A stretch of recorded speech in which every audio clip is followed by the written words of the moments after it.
अस्सलाम वालेकुम, कैसे हैं आप सब। उम्मीद करती हूँ आप बिल्कुल ठीक ठाक होंगे। मैं हूँ डॉक्टर मोहम्मद शफाक और welcome to my YouTube channel. अच्छा जी, तो आज हम जिस टॉपिक पे बात करने जा रहे हैं वो टॉपिक है कि हम अपनी हड्डियों को कैसे मजबूत रख सकते हैं। हमारी हड्डियाँ, हमारे जिस्म, हमारा ढांचा हमारे जिस्म को एक शेप देता है, एक शक्ल देता है, ठीक है। और हमारा ढांचा किस चीज़ से बना होता है? हमारी हड्डियों से, ठीक है।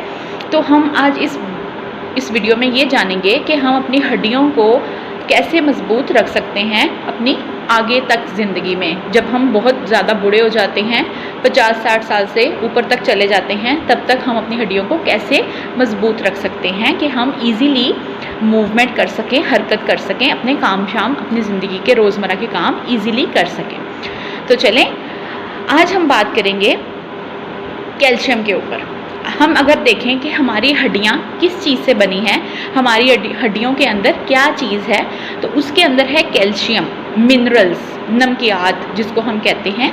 हमारे मिनरल्स होते हैं, हमारे वाइटामिन्स होते हैं, ठीक है। इसके अलावा हमारा फॉस्फोरस होता है। बहुत सारी चीज़ें हैं जो हमारी हड्डियों को बनाती हैं। नमकियात, हमारे मिनरल्स, हमारे कैल्शियम, हमारा इस तरह के फॉस्फोरस, वाइटामिन्स, ये सारी चीज़ें मिलके हमारी हड्डियों को बनाती हैं। लेकिन जो हमारा मेन कंपोनेंट है, जो हमारा मेन पॉइंट है, वो है कैल्शियम। हमारी हड्डियों में कैल्शियम जितनी अच्छी मिकदार में होगा, हमारी हड्डियाँ उतनी ज़्यादा ताकतवर और अच्छे तरीके से काम कर सकती हैं। तो सबसे पहले हमें ये देखना होता है कि हमें कैल्शियम लेना कैसे है। अगर हमारी हड्डियों में ऑटोमेटिकली कैल्शियम है, लेकिन हमें चाहिए कि हम अपनी डाइट में भी कैल्शियम लें ताकि हमारी हड्डियाँ अच्छे तरीके से काम कर सकें और हमारे आगे जाके हमारे जोड़ों के मसले ना बने। अगर हम देखें तो 30 साल के बाद, जब हमारी 30 साल की उम्र हो जाती है, उसके बाद हमारी आहिस्ता आहिस्ता हमारी बॉडी का कैल्शियम, हमारी हड्डियों का कैल्शियम कम होना शुरू हो जाता है।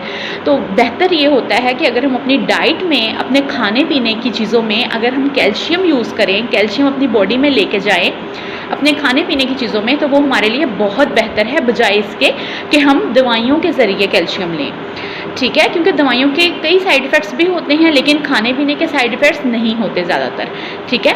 तो अब हम ये देख लेते हैं कि ऐसी कौन कौन सी खुराक है, ऐसी कौन कौन सी चीज़ें हैं जो हमारी जिस्म में या हमारी हड्डियों में कैल्शियम की मिकदार को अच्छा रखती हैं या बढ़ाती हैं। तो अगर हम सबसे मेन चीज़ देखें जो हर घर में होता है, मिल्क, दूध, ठीक है। मिल्क, दही, दूध, दही, लस्सी, मिल्क की जितनी भी चीज़ें हैं वो क्या हैं? हमारा कैल्शियम का एक बहुत बेस्ट ज़रिया है, ठीक है। मिल्क, दूध जो आपको हर घर में इजीली हर तरह से अवेलेबल हो जाता है। तो हमें क्या चाहिए? हम अपनी रूटीन में, अपनी डाइट में एटलीस्ट 1 से 2 ग्लास दूध लाजमी ऐड करें। दूध, इसके अलावा हमारे पास वेजिटेबल्स, ग्रीन वेजिटेबल्स, इसके अलावा हमारे पास कुछ फ्रूट्स होते हैं जैसे कि केला, केले में भी बहुत अच्छे मिकदार में हमें कैल्शियम मिल जाता है। तो ये हमारे कुछ डाइट्स हैं, कुछ फूड्स हैं जो हमारे लिए काफ़ी फ़ायदेमंद साबित होती हैं कि हम अपनी बॉडी में कैल्शियम की मिकदार को बेहतर कर सकें। इसके अलावा हम बहुत सारी ऐसी चीज़ें यूज़ कर सकते हैं जैसे कि बंद गोभी है, ब्रोकली जिसे बोलते हैं, ठीक है, वो है। इसके अलावा हमारे पास पीज़ हैं, मटर हैं, ठीक है। इसके अलावा और ग्रीन वेजिटेबल्स जो हैं वो भी हमारे लिए प्रोटीन्स एंड कैल्शियम का बहुत अच्छा ज़रिया है। इसके अलावा हमारे पास कैल्शियम के अलावा हमारी हड्डियों में वाइटामिन्स की बहुत ज़रूरत होती है। और अगर हम देखें तो हमारे फ्रूट्स में जो वाइटामिन सी है, ऑरेंज जिसे हम माल्टा कहते हैं, ऑरेंज बहुत बेस्ट ज़रिया है वाइटामिन सी का, ठीक है। इसके अलावा वाइटामिन डी जो कि हम खुराक से भी ले सकते हैं, लेकिन हमारा सबसे बेहतरीन ज़रिया विटामिन डी लेने का सूरज की रोशनी है। अगर हम देखें तो विटामिन डी हमें सूरज की रोशनी से बहुत अच्छी मिकदार में मिलता है, ठीक है। लेकिन उसकी भी कुछ टाइमिंग्स होती हैं, जैसा कि मॉर्निंग, सुबह के टाइम जब हमारा सूरज निकलता है, या फिर 9 से 10 तक के टाइम के, 9, 10, 11 के टाइम में हमारे बहुत अच्छी जो सूरज की रेज़ हैं वो हमारे लिए बहुत फ़ायदेमंद साबित होती हैं, ठीक है। तो उससे हमें बहुत अच्छी मिकदार में हमारी हड्डियों को विटामिन डी मिलता है। विटामिन डी बच्चों के लिए बहुत ज़रूरी होता है, जो बच्चे अभी छोटे होते हैं, ताकि उनकी हड्डियाँ मुड़े ना, कमज़ोर ना हो जाए, ठीक है।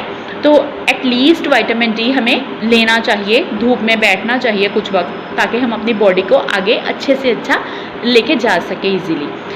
इसके अलावा हमारे पास विटामिन सी हमें ऑरेंज से मिलता है, विटामिन ए हमें कैरेट से मिलता है, जिसे हम गाजर कहते हैं। ये हमारे पास कुछ विटामिन्स हैं, कुछ कैल्शियम है, मिनरल्स हैं जो हमें बहुत अच्छी मिकदार में हमें हमारी खुराक से ही मिल जाते हैं। तो बेहतर है हम अपनी जो डाइट है, अपनी फूड है, उसमें ही कैल्शियम और जो नमकियात या मिनरल्स हैं उनको ऐड करें, ताकि हमें बाद में मेडिसिन ना लेनी पड़े, क्योंकि मेडिसिन लेने से साइड इफ़ेक्ट्स भी हो सकते हैं। तो बेहतर है कि हम क्या करें, अपनी डाइट में दूध, गाजर, माल्टे, इसके अलावा हमारे पास हैं जी बंद गोभी, ग्रीन वेजिटेबल्स, ये सब चीज़ें यूज़ करें। उम्मीद करती हूँ कि आपको समझ आई होगी, अच्छी लगी होगी वीडियो। अगर किसी को कुछ समझ ना आई हो या कुछ पूछना चाहते हो तो आप कमेंट्स में पूछ सकते हैं और अपना कोई सजेशन भी दे सकते हैं। अगली वीडियो के साथ मिलते हैं इंशाल्लाह। अल्लाह हाफ़िज़।